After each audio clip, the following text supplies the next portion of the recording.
I was under demonic attack. It's 2 a.m. I'm done. As soon as I thought that, all this pain, all this noise was just silenced in an instant. And then I hear this voice, "Are you ready?" And I didn't hesitate to think for a second, yes! I ended up in just energy in blackness. It was love, and it was full of energy.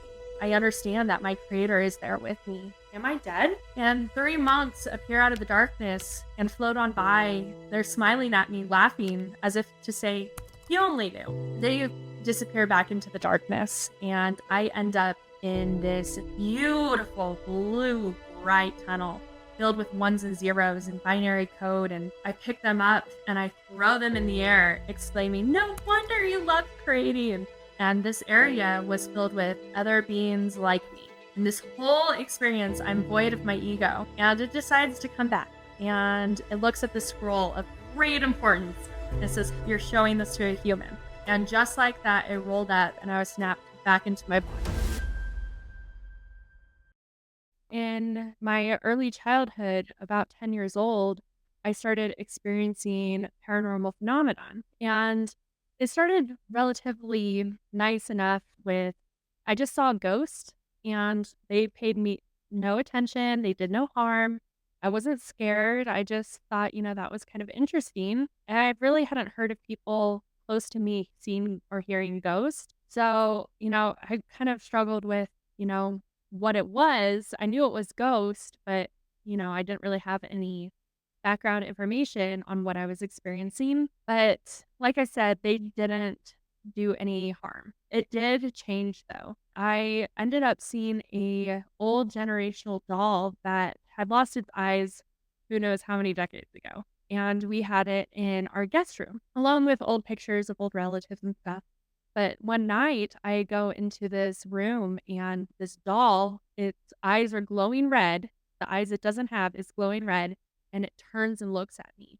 And that frightened me to my core. I knew without a doubt what had happened, that it wasn't a hallucination. I'm probably 11 or 12 at this point, and it was absolutely terrifying. Well, other terrifying events happened after that. And one of the most interesting, especially looking back, is there was this shadow that would cross our back wall downstairs at our basement, and it had a top hat and a cape, and it just felt like fear, like dread, and it was very scary. I had some of my friends that also see this, see it at the same time as I did. I saw it by myself.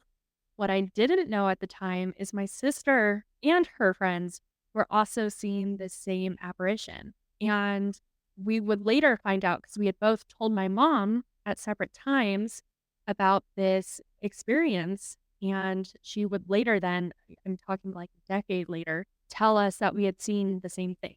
And I had done research just a couple of years ago on this thing that we were seeing. And it's actually a well-known dark entity that is known for appearing to children in basements across the world. So that was some crazy insight, I didn't know about until 20 years later. So those were some of the biggest paranormal experiences I had early on. And going back to the shadow figure, do you know what it represents now or why some people see it? Yeah, so it's definitely in the spiritual realm, and there's darkness that lays in those realms. Even and these realms are very close to our realm. They overlap and they intertwine, and some portals get open, and that's why communication with our deceased ones is not always it doesn't always go as we intend it to go. So a Ouija board was originally invented to talk to deceased loved ones. However, when you open that portal, you don't know what's coming through. And someone that lived in the house before us actually played with an Ouija board and opened these portals.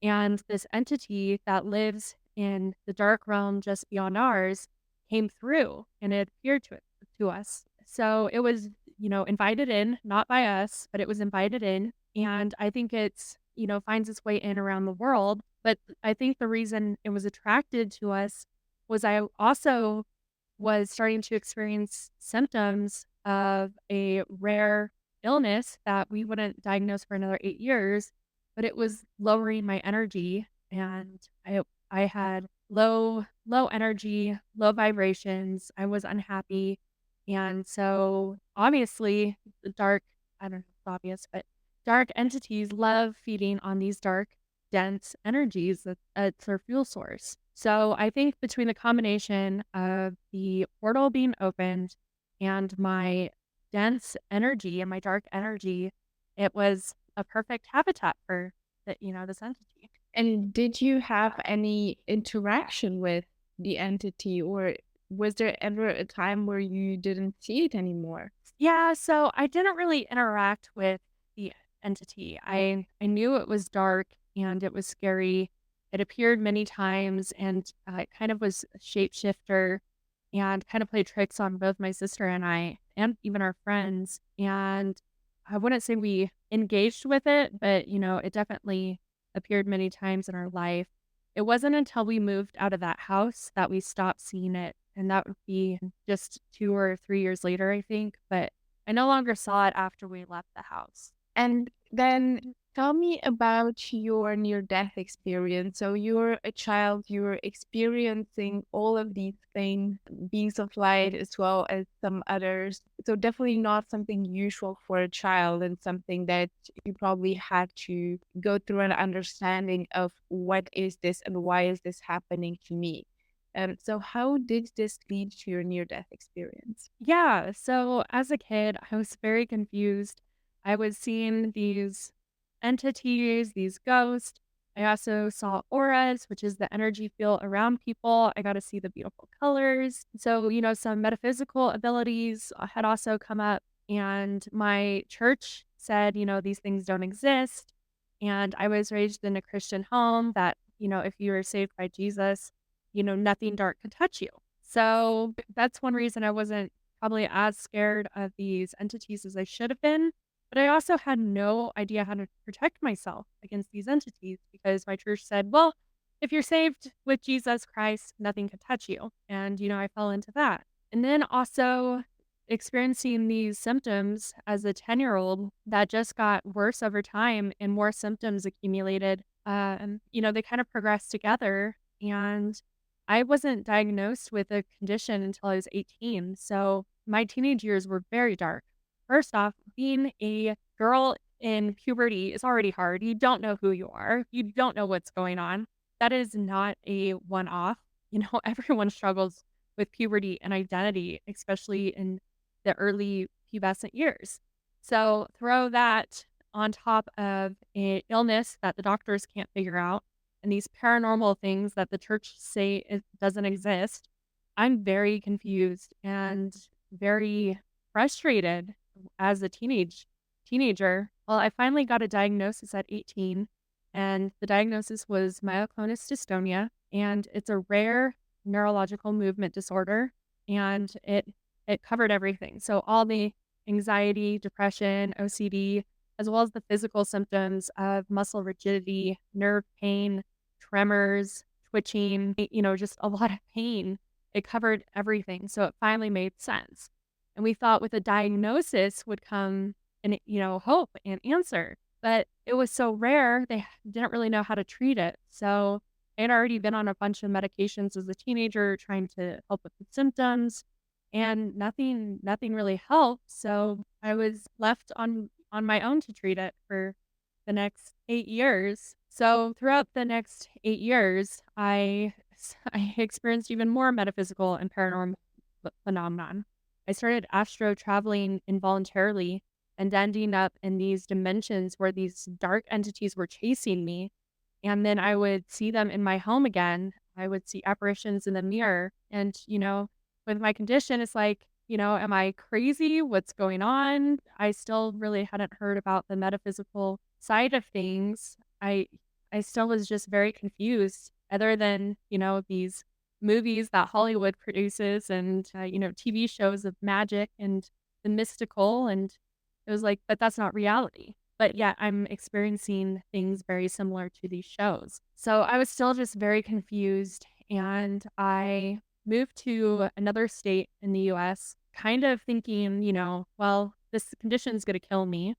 I'm gonna die anyways. I might as well try to make the best of my life. And at this point, we had tried alternative holistic medicines to try to help with my illness. And we tried Chinese herbs, Reiki, massage, chiropractor, mindfulness, hypnosis, and counseling. I mean, all like the list of things we tried is quite extensive. So, anyways, I basically run away to another state and figure, I'll die on my own there. Well, that's kind of what happened, and I just didn't realize I would live through the dying. So, coming up to my near-death experience, and my mom was always a huge advocate and a huge researcher, always trying to find something. My condition was rare, we were gonna find a rare way to deal with it? So, she had heard about people being healed of these weird chronic illnesses that the doctors couldn't treat through spirit release therapy. And what spirit release therapy is when a practitioner who is specialized in detaching these dark entities from the human body and the human soul. So sometimes these dark entities will come in and attach to a individual, and they'll attach to them either they're a spirit, a person who has passed on, but they want to find somebody that they can keep living through. So if they were in abusive, druggy before they died, sometimes that spirit won't pass on and it'll come back and attach to somebody that they can then convince to do those things they live vicariously through. And also on the other realm, or the other end of that, is these dark entities that are just born out of darkness.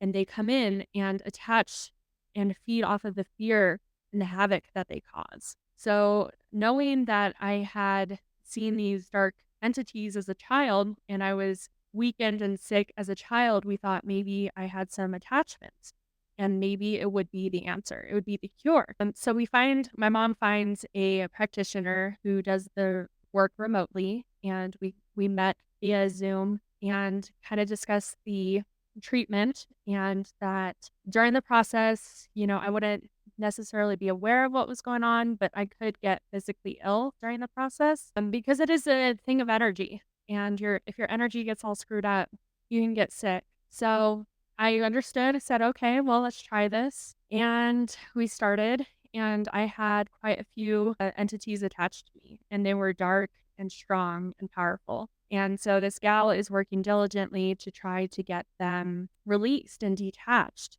Well, as she's doing this, I'm getting sicker and sicker. And we're going into week 1, and I'm getting really flu-like symptoms, nausea and vomiting and other stuff that you are glued to the bathroom for. And then week 2 comes and I'm getting more sick and just not seeing any relief, and I'm getting really, really sick. And we ask her to stop. And unbeknownst to us at the time, we didn't know she didn't.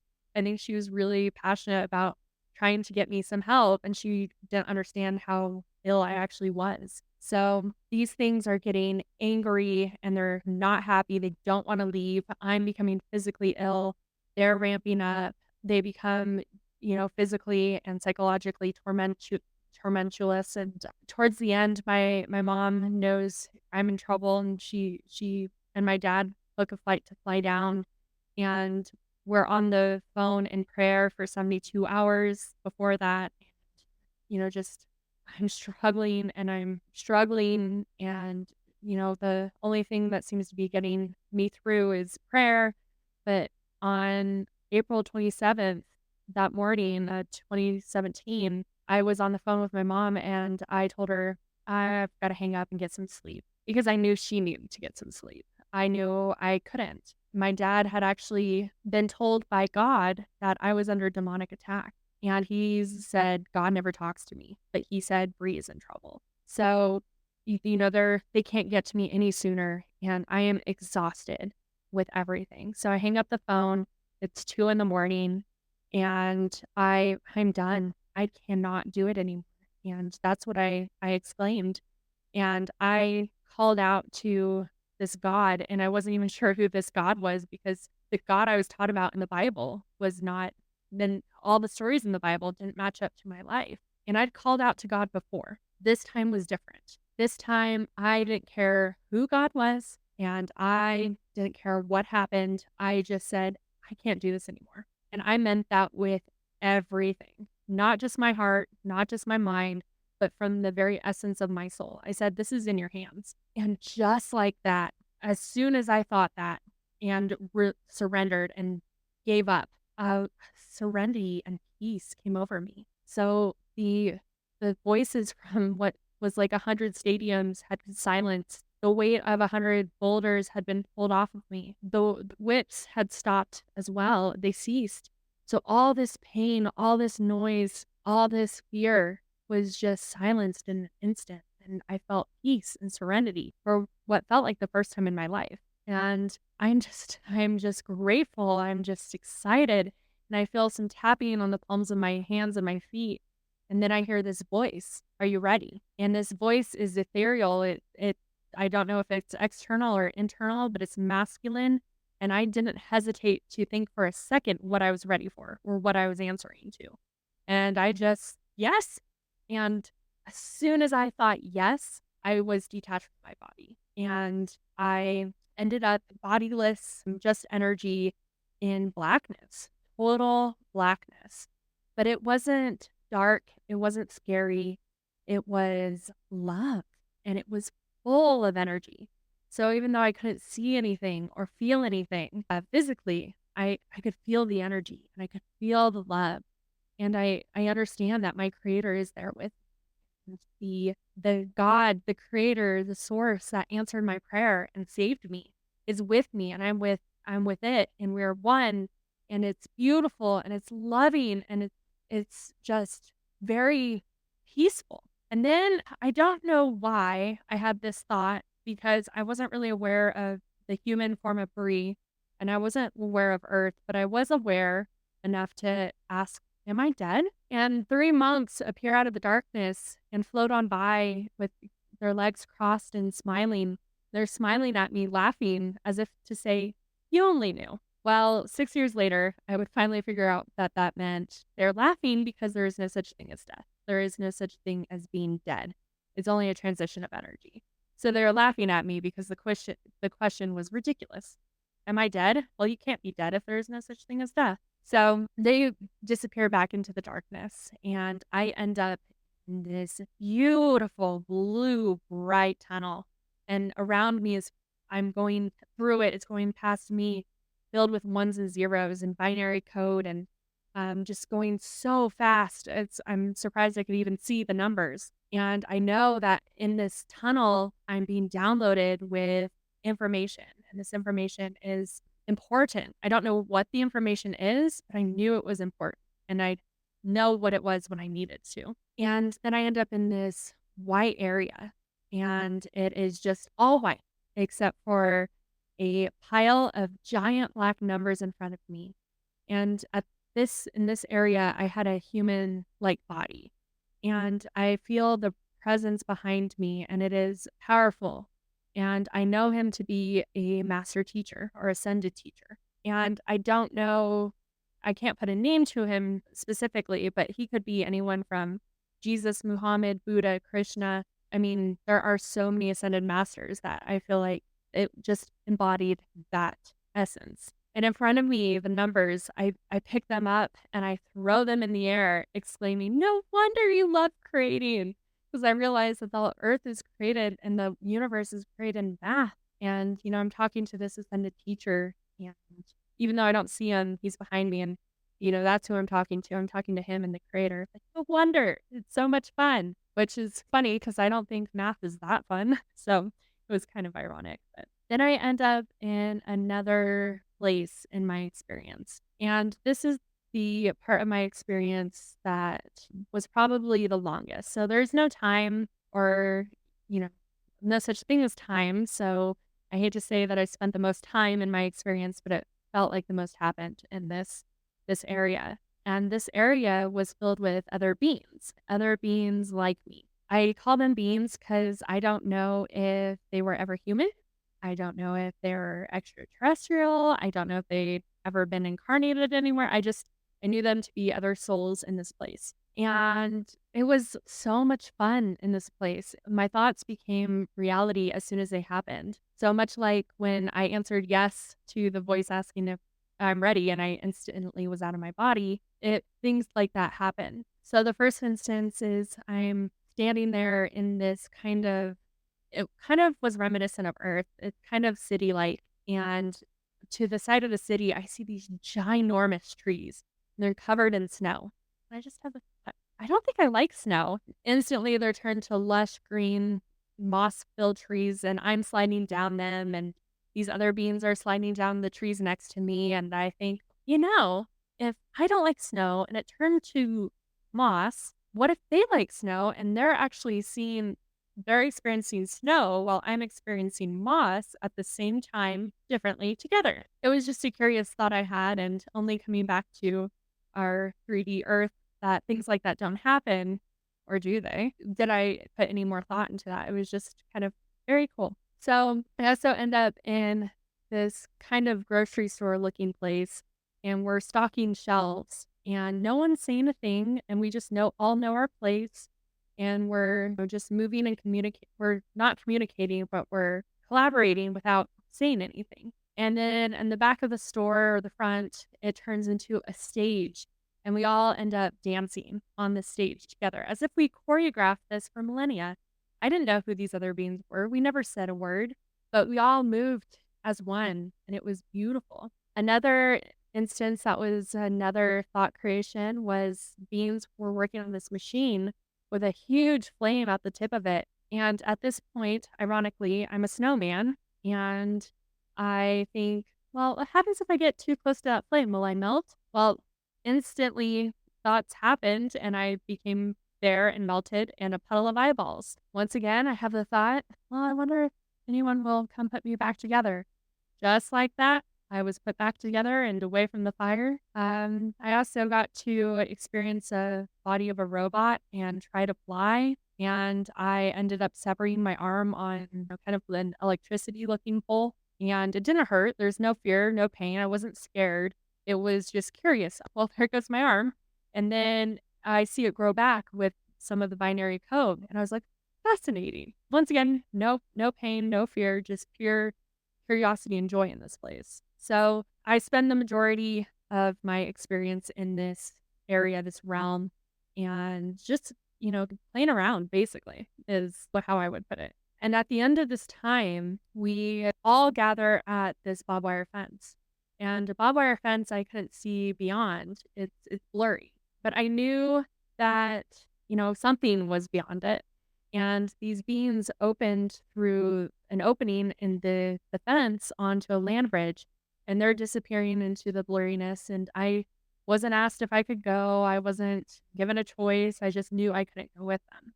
And then I end up in the last place in my experience, in this black room with 7 amazing beings behind me.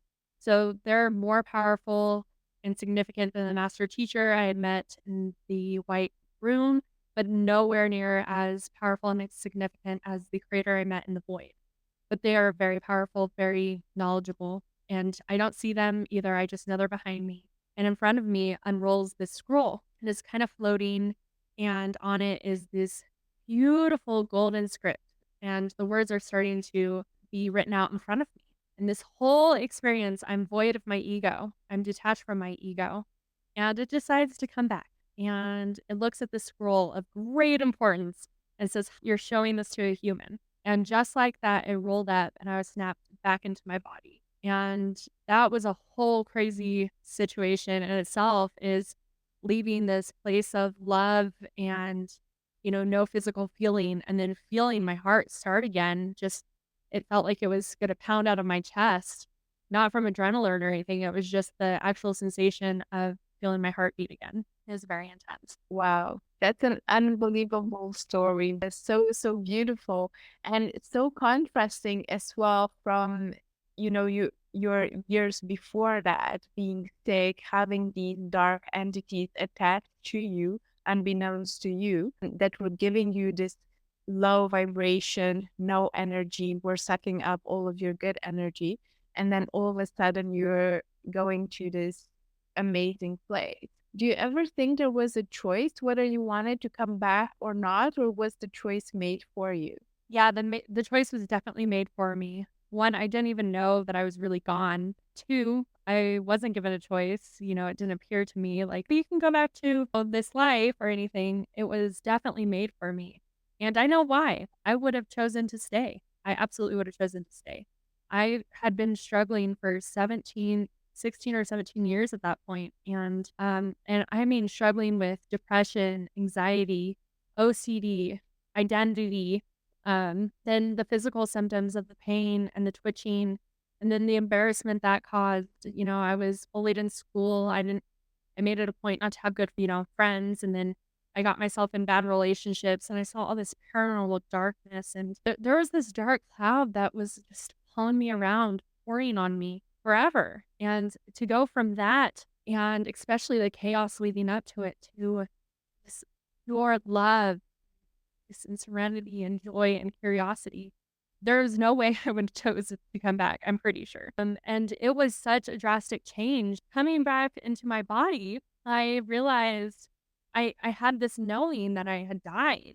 And it must have been weeks or months that this had happened. And so I was positive that my family disregarded my wishes to be cremated and they had buried me. And I was gonna have to figure out how to dig myself out of a casket and out of the ground because I thought the experience had taken so long and that I was dead for so long. So I didn't want to open my eyes. I was terrified to because then I was going to have to figure out how to fight for my life. So I tried everything to get back there. I tried slowing my breath. I tried meditating. I tried relaxing. I tried crawling out again. I tried to repeat everything that had happened before my experience to get back to this spot, this place, wherever I had been, and it wasn't working. So I finally decided, well, I've gotta open my eyes, and I did, and I realized I was still in my bed, and I was still in this I wasn't buried, and so I was like, "Well, it's gotta be at least, a week or a few days," and maybe my parents didn't like, all these things were going through my head, and I looked at the time, and it had only been 8 minutes, and I was absolutely shocked at the time that I felt like I'd gone somewhere, and it had only been 8 minutes, and it was very confusing, but, I kinda was just like, "Okay, whatever," and then my parents got in that day, and I told my mom what had happened while we were off the phone, and I didn't know anything about near-death experiences or, you know, too much about out of bodies or even though, I'd astro traveled and had some metaphysical experiences, I really didn't know much. I didn't care to know much. It didn't get involved in my life at all. So I didn't research, I didn't read, I didn't listen. So I'm telling my mom this story, and she had actually done research on near death experiences. My great grandma had 3 of them. My grandma was also trying to figure out spirituality and versus religion and explore these concepts. So my mom was too. And she kind of brought up, well, maybe this is what happened and implored me to go to the IANS conference, International Association for Near Death Studies, a year later. But in between that time, the next 6 months were very hard. I came back with medical intuition. I could feel people's pain. I could hear people's thoughts. I could feel plants and, as if they had thoughts. I could understand them. And it was overwhelming. And the density, being this whole energy body to being back in this dense world, I didn't have explanation for it. And I was so uncomfortable. I felt like I'd been stuffed in a sausage casing and I was I was confused as to why I had to be here. So I actually tried to take my own life to get back there. I was so distraught from being back in this realm and being back in this world that I tried to go back there with extreme measures. And obviously, I was unsuccessful, thankfully. It did lead to a 4-day coma that they thought I was going to die. And I had a out of body experience there, not another near death, but I saw my body hooked up to life support and everything. And then when I woke up from that, I was even more pissed off that that didn't work. And I was livid that I could not get back to the afterlife or wherever this place I had been. But after I worked through the physical rehab of that traumatic brain injury and being in that coma, I realized, well, obviously I've got to be here. So I went back to when I was healthy again, I went back to work and I went back to my old life. I moved back to my old location and basically went back to my old identity, completely putting, disregarding everything that happened in that experience. Even though I had no longer dealt with paranormal activity after that night, I also had no symptoms for almost 2 years of my illness. I didn't know what to make of it. So I just went back to my old identity and the illness lived in my old identity. So it came back. And then I was even more frustrated, like, okay, why did I think I was cured from this experience? Why did the illness come back? What happened to the paranormal experiences? I guess I didn't dwell on that too much because I was very excited they were still gone. And I just went through so much chaos in the next 5 years that was just so confusing. And it wasn't until year 6 that I really realized my purpose and I learned how to heal permanently and why I had to get sick again or why I did get sick again. So, all of looking back in hindsight, I could see why everything happened the way it happened and the reason it happened, including getting ill again. And how did you manage to, when you saw the illness come back and you saw signs of the illness, how did you manage to get better again? Yeah, that took a lot of the universe beating me over the head. I was, ignoring it and pretending it wasn't there. And I went back to self medicating like my doctors told me to do when I was 18. And I just tried really hard to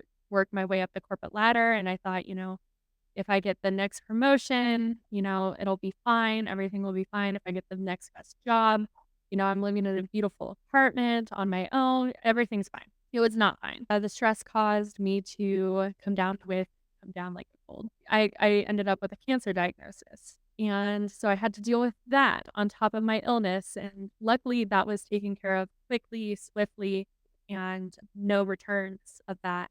But that went away, and that's all happening when the world shut down with COVID, and I'm by myself, and so I feel like I'm in a little prison. So, it should have been really hopeless. And at moments it was. I went through depression many times and fought it and overcame it many times. But I realized I needed to start looking for little things in life that made me happy and be grateful for them. So I would take my little dog for a walk and, the world shut down and I would just be grateful for the flowers that were in the planter or, the heavy rainstorms that would flood the streets. And I'd be grateful for my beautiful apartment with just the beautiful fixtures I had and having a room next to the waterfall. If I opened my window, I could listen. So I really started to build a heart of gratitude. And what I found was the more I tried to seek out being grateful, the less I needed to seek it out. So it was a muscle and I was growing it. And the stronger it got, the less I had to actually actively try. And I became very grateful. So COVID, shut down the world and I lost my job that I was loving and I'm just really struggling mentally with the whole lockdown and my illness and being alone. So I ended up going back home again and I'm glad I did. There was a lot of reasons I'm glad I did. It was hard, but I became dependent. I lost my ability to really drive a lot. I couldn't navigate stairs. I couldn't button my shirts or my clothes, my pants. I couldn't put in earrings with studs. I couldn't do my eyeliner. I couldn't text or type. My tremors were so bad. I was just shaking so bad I couldn't hold a phone and type and typing on the computer. I used to have incredible key speed. Graduated top of my class in computer skills for keyboard. And I was going slow because I just couldn't get my fingers to go where they needed to go. And then the myoclonic fits, which is the twitching episodes, were extremely painful and, just it could have been very, very bleak, but for some reason I just had this knowing not to give up. And my mom had found another treatment option, and we found another doctor who was willing to do it. And it was actually pretty successful. It was a deep brain stimulation surgery. So I had brain surgery after my near death experience, and it went very well. I was kind of nervous. I'm like, oh my gosh, what if I die again? That I'm going to have to go through all the after effects again. But I didn't. Everything was flawless and it was pretty successful. However, with the myoclonus dystonia brain, it is cunning and it learns how to navigate around the electricity that the deep brain stimulator sends out. So the system sends out electricity to the deep part of your brain to get signals where they need to go. Well, myoclonus dystonia is cunning and it will find other ways around to get all screwy. Or if you turn off the system, it will rewire and relearn how to be its crazy self. It's just a cunning, nasty disorder. So after a year, I had to get an emergency programming where they send more electricity to the brain because the condition was learning how to overcome it. So after that emergency programming, there were some subconscious issues I wanted to work on, especially the one that was created out of survival. Doctors told me to self medicate. I'm like, well, I don't need to do that anymore. So let's get rid of that program. And I knew I needed to access my subconscious, but I wasn't sure how. I was, debating more hypnosis that had been kind of successful for me in the past, just some other options. And I found Dr. Joe Dispenza again. My mom sent me his book in 2019, but at the time I was in such survival mode with COVID, cancer, and myoclonus dystonia that I was like, he healed his back. So friggin' what? We've tried all those holistic mumbo jumbo stuff. I'm not interested. But it wasn't for healing my myoclonus dystonia. It wasn't for healing anything. It was for rewiring the brain. And I thought there was some good merit to his processes. So I ended up going to a retreat of his. And within the second day, I never meditated this way before. I'd done mindfulness meditation where you go fully into your 3D senses. I never learned any meditation to get you out of it. And especially because, all the meditations that are like, well, quiet your mind. Well, myoclonus dystonia mind is like ADHD on steroids. You can even see a scan of a myoclonus brain, and a normal brain consumes that much glucose. A dystonia brain, the whole brain is lit up consuming glucose, and because it's just so active. So people with ADHD who are like, well, I can't meditate because of this. I'm like, well, I have myoclonus dystonia and I can do it. You can do it too. It just takes some different tools and practices. But I never thought I can meditate because my brain was always firing a million miles a minute. So I start to learn how he teaches meditation. And only a couple weeks before the retreat, I'm doing his intensive progressive course in a hurry. Not necessarily a hurry, but I've only got a week to do it before the event. And I really wanted to make sure I went in with these courses under my belt. And, it is a prerequisite, but I guess people lie about it, which I think they're just doing themselves a disservice. So I get into the event, and on the second day of meditation, my brain and my heart are in coherence, and I am detached from my body again. I am back in this black void that kind of reminiscent to the one I experienced in my near-death experience. And then the tunnel from my near-death experience comes back and it's circulating in my heart and my brain, and I realize it's rewiring it. And not just rewiring it for the subconscious program I wanted to rewrite, but also for the myoclonus dystonia. So I've got my deep brain stimulator on and it's sending electricity. And after I come out of this meditation, I know I don't need it.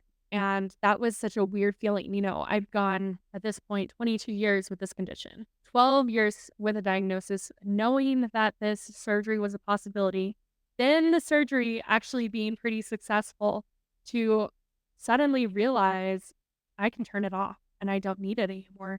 And I'm cured indefinitely was another whole crazy mind craziness. So the next day I've got a little controller that it's a computer chip and a battery in my chest with wires that go up into my brain.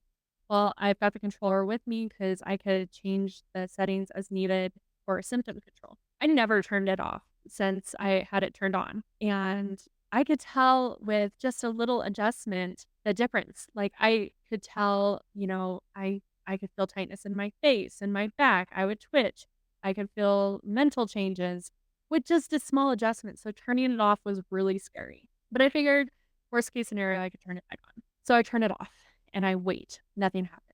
Seconds turn into minutes, turn into hours, turn into a day, then a week, then a month, and it just keeps going. And the hindsight of all of that is, especially with Dr. Joe's teachings, is I heard these Parkinson's patients go to these retreats and be able to turn off their deep brain stimulator. And they'd stop and they'd go back into their old ways and their old identity, their old thoughts, their old feelings, their old actions.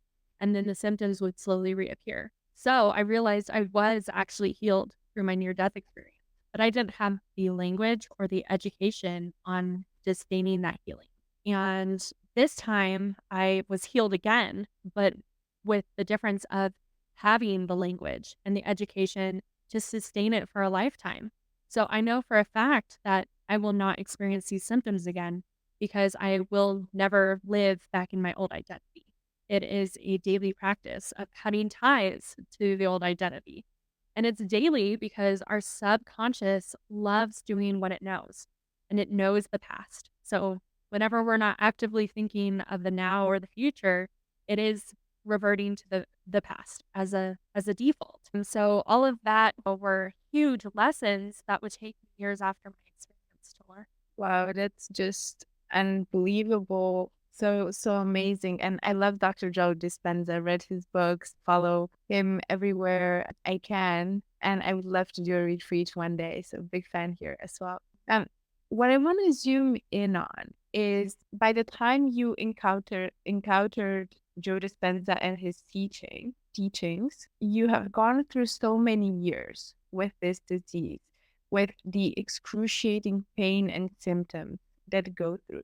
You have seen a number of doctors and holistic practitioners, pretty much anyone that would listen to your symptoms and offer any kind of advice. I'm guessing you were taking it. And it still led you to that situation. So, what I want to uncover is the mindset behind I've done so much. I've done a mountain of appointments, advice, medication, treatments, everything. And I'm still going to trust and believe that this one more thing can be beneficial to me. Because I think there's a real lesson here for people that maybe are in chronic illness, maybe have a similar condition to yours, and whenever there's something new coming their way, they would think, well, you know what? Like I've done this, I've done that. Like I've been to 5 doctors, I've tried all of those things. It didn't work. Why are you telling me about this guy and medication? Why should I even bother? Yeah, and I've done a lot of reflecting on that, and I'm writing my third book right now, all about that. And my sister has given me great insight on where did this hope come from? You had all this darkness. Where the heck did this hope come from? And I will tell you, there were many times I lost it. I lost the hope. So as a teenager, with the more doctors we saw and the more tests that came up negative or inconclusive, the more it destroyed me. The misdiagnosis also destroyed me. And the church and my Bible just said, just ask God and you'll be healed.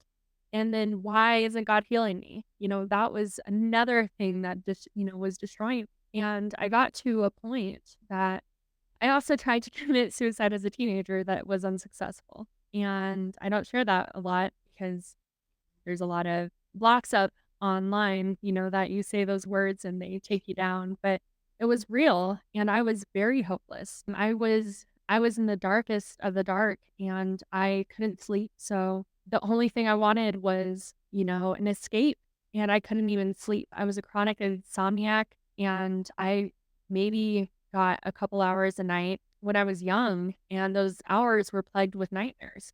So I didn't ever have relief. I didn't have resolve. There was just nothing, nothing that was helping. The medications were failing, the doctors were failing, these holistic approaches were failing. And then I failed a suicide attempt. Everything was a failure. and it was painful and it was dark. But, when the darkness, when I tried to give in to the darkness and that was also unsuccessful, I just kind of kept realizing that there's got to be a reason, and so I didn't know what that was, but I figured I would adapt. So when I was in my darkest moments and I tried to give into the darkness and it didn't work, I decided I was going to adapt instead. And I was not going to be a victim of my circumstances anymore. That was doing me no good. I was apathetic at points where I had no feeling, and what that's not a way to live life. I had depression so bad that I couldn't move. That was no way to live life. And I figured if I'm here, I'm going to make the best of it.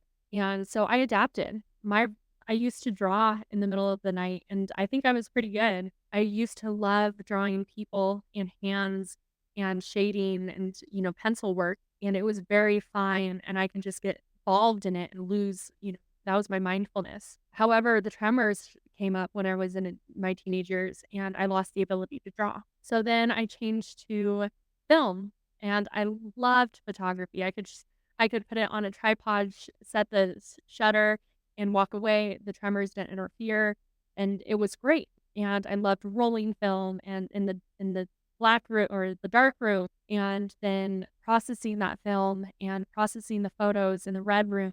And it was so much fun. But then I left high school and film became obsolete. And I refused to go digital. I'm like, no, I'll never let go of film.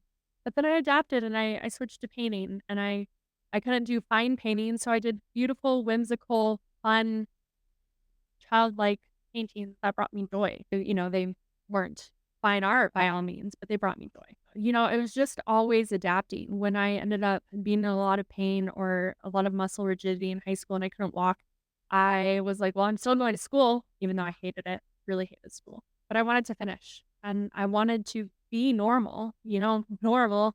And so I walked with a cane, and, I thought that was less intrusive than a wheelchair, but, it's still just as awkward.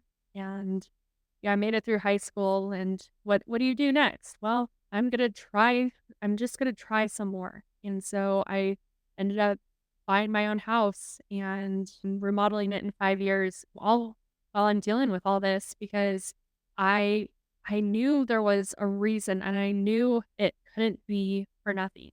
And I was gonna make it. I was, whether it killed me, I was gonna live the best life I could until it killed me, which I was very positive it was going to. So I just wanted to have the best experience I could possibly have in my limited life. So I think that's really where a lot of my hope came from is just, even if it gets worse and even if it kills me, I'm going to live the best of my life I can now while I have time. And I'm going to do what I can while I can do it. Beautiful answer. And it's one of the things that I meditate on a lot. The fact that something wasn't successful once is not in any way, shape, or form an indication whether it was going to work in the future. I think our brains are so wired to think and to keep you safe, basically, right? So this is what Dr. Joe says as well. If you've tried something once and it didn't work out as you hoped it would, then you'll think, well, yeah, I'm just not good at it. I'm just a failure. I'll never try that again. But honestly, who runs a marathon their first try? Nobody. That would be insane. So you should not even expect it to work. And I think that's just like a parallel lesson. But I think the story of how you chose to trust and have faith, even though there was so much history saying you probably shouldn't, because it's probably going to be like all of those other times. But I think what I want to do is really zoom in on how important this faith is. Because a lot of times the logic in our brain will say it's misguided. It's going to say it's insane. You've had 100 tries. Why would number 101 be any different? But when it's your health, when it's the possibility of having a better life, I think you have to just find the resources and the hope and a little bit of faith and go for it. Yeah, the faith was huge. And one thing I learned going through the process of getting approved for brain surgery was I became detached from the results. I had so much trauma, being hopeful and then just so much hope and then being let down, like I'd have so much hope that this test was going to have the answer and then it didn't and it destroyed me. But then, I also had some really crummy doctors who, were just like, well, we don't know what your condition is, so it must be psychological. Going in thinking the doctors were gonna be awful, often ended up with awful doctors. So I went into my surgery or not my surgery, but my appointment with this new doctor with an open slate. I'm like, "You know what? Whatever happens, happens." I go in with no expectation. And then it went so well. And then the surgery, I also went in with no expectations. They said they weren't even that hopeful for the surgery. They said, "You might get 60% improvement on dystonia, probably not much on myoclonus." So I went in with no expectation. I went, as long as I come out all right, I'm good. As long as the brain surgery doesn't kill me or leave me with, damaging effects, we're good. And it turned out extra successful. Going into the Dr. Joe Dispenza retreat, I was, unattached. I didn't have expectations. I just wanted to go in learning. And then then I came out with amazing results. But also, I realized looking back, the reason I was able to heal as well as, rewrite that program was all of the other work I had done my whole life. So, I broke out of being a victim, in my teenage years. I said, "This is doing me no good, and I will not let the world do this to me." I didn't realize, the language is the universe is doing it for me, but I would not be a victim, and I refused to be a victim after several years of depression. So that was a huge change. That was big pivotal point in my life. And then looking for the possibilities is, like, okay, here's this challenge. How do I learn from it? How do I adapt? That was also huge. I also dealt with abuse during that time. Low just as a kid, I dealt with abuse and then happened more in my young up until I was in my early 20s. I dealt with different abuse scenarios. And, instead of being I learned how to break that victimhood too. And then I worked on that trauma. You know, we all have trauma. We all have abuse of some sort, whether it's school bullying, whether it's, our parents' absenteeism, whether it's physical, sexual, we all have abuse. We all have trauma. So learning how to deal with that early on. And then just always constantly cutting these ties and these negativities in my past. I didn't realize this whole time I was doing shadow work and I was working on the hurt part of myself throughout, my life.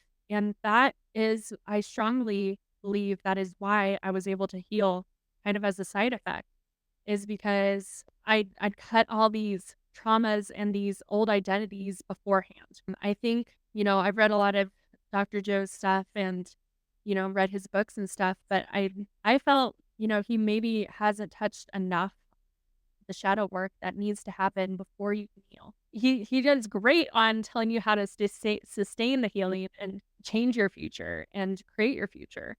But I think which is where I come in. I help people, with my whole experiences and now I can look back and I've been shown the keys to unlock healing, not just for myself but for others. So I teach people how to let go of these ties with trauma, how to heal the wounded parts of yourself, how to do the shadow work in order to step into the healing and then be able to create the healing moving forward. So I realized that that's a huge purpose for me of being here is how many people can say, well, I made it on the other side of chronic illness. Well, it's ending up being more and more and more. And I am so excited to be able to help people be one of those stories. I want people to come forward with their healing stories. I want the world to heal. That sounds very passionate, and I'm sure it is. But let's also explain shadow work for the audience that maybe hasn't heard of it yet. And also, I think another question that is really connected to it is oftentimes you mentioned abuse, oftentimes in life, we're a victim of bullying, as was your example earlier, of other things. Why is it not beneficial for myself, for instance, to just say, well, I was this awesome person, this awful thing. Sorry. have to do that again. And this amazing person, this awful thing happened to me. It shouldn't have. So I just want to sit here and say that life is not fair. Nothing is fair. This shouldn't have happened to me. Why is that attitude holding me back?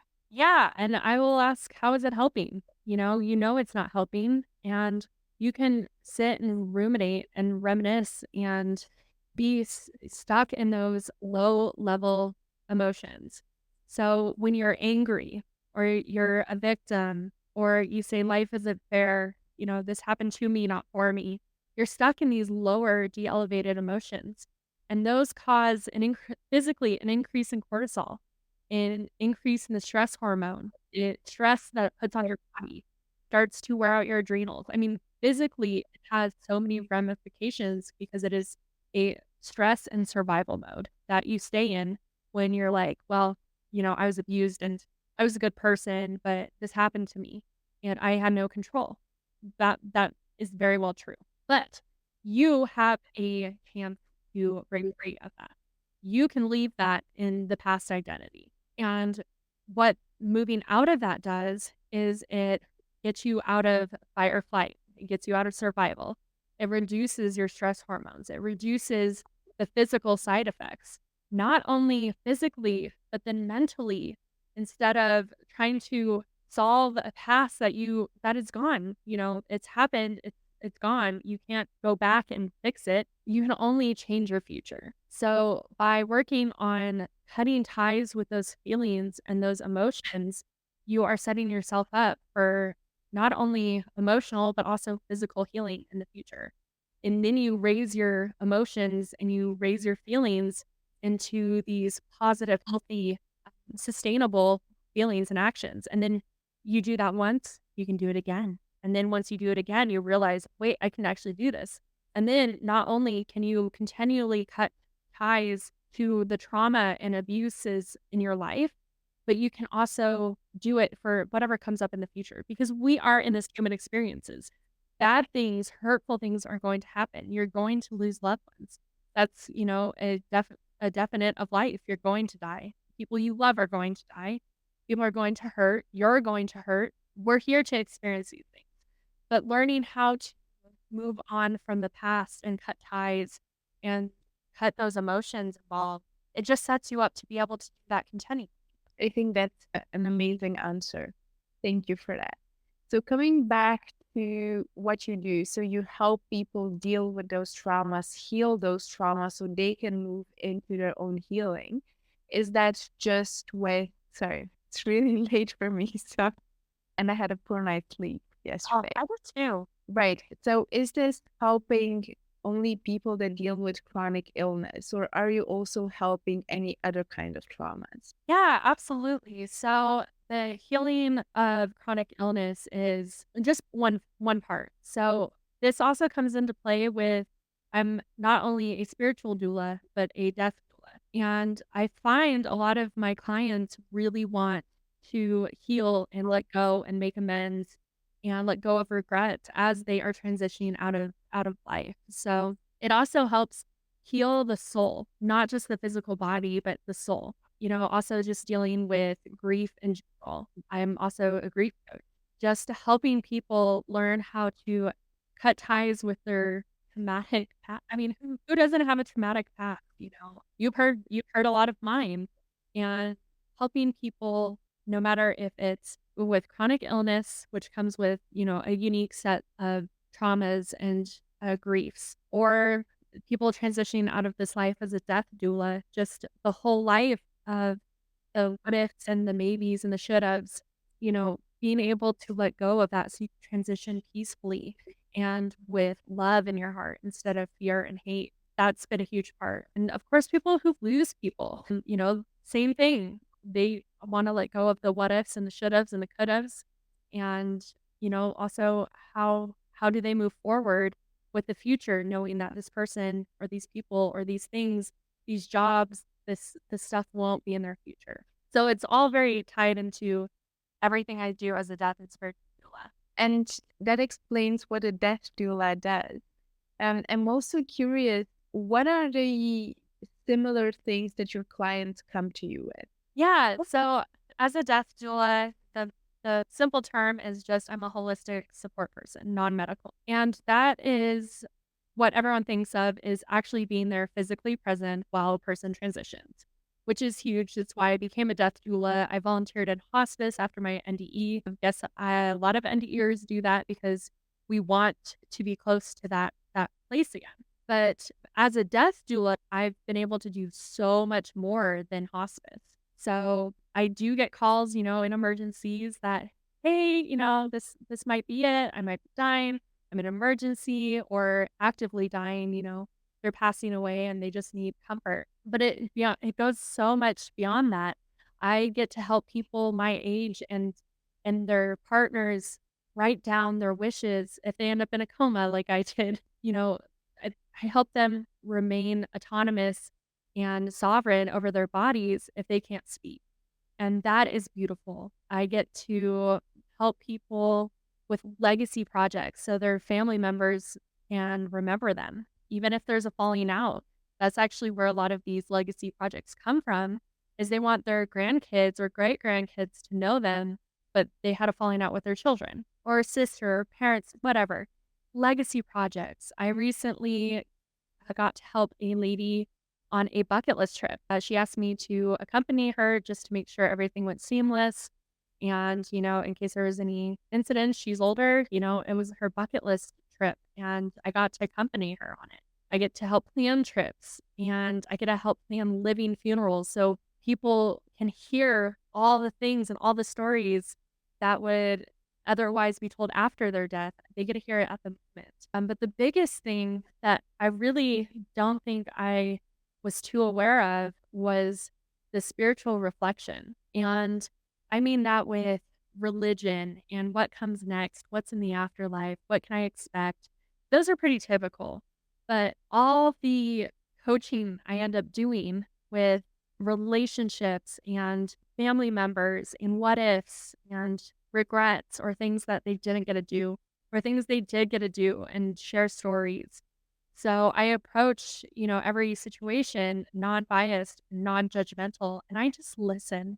And, if I'm asked to give feedback, I will. But for the most part, it's just being a person to hold space. I think that should replace the definition of death doula instead of holistic, non-medical support person who holds space. Indeed, I think just recently I also learned the importance of just holding space and listening to people. It's one of the most underestimated ways of showing support. And I often hear from my friends that I'm such a good, that when they're dealing with issues or so, they want to talk it through with me.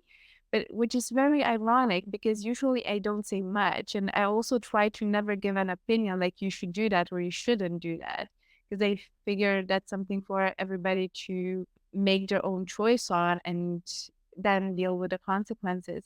So it's really ironic that they choose to come to me when mostly what I do is just listen and sit there. But I think there's a big thing about creating space and allowing the person to have space and share what they want to share. Yeah, it is. Sometimes we're taught about active listening and how important it is, but it wasn't until I just sat and listened and it's so cool because you see people work out things for themselves and you see them grow within themselves. All they needed was a mirror. All they needed was a soundboard, a reflection. And, it's beautiful being that.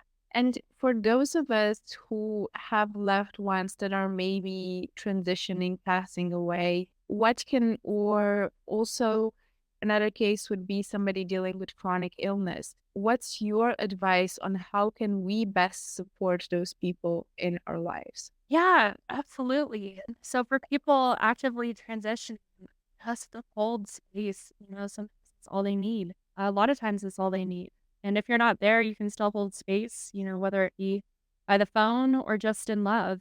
And for people going through chronic illness, obviously you can still hold space. A lot of people with chronic illness, feel traumatized by the medical field and their friends and family members that they're not listened to. So holding space for them too is actually really, really important. But to simplify it, not just holding space, but know that if you focus on the good in life and the good in death, then you'll see more of it. And when you focus on the negative and the nastiness of life, you will see more of it.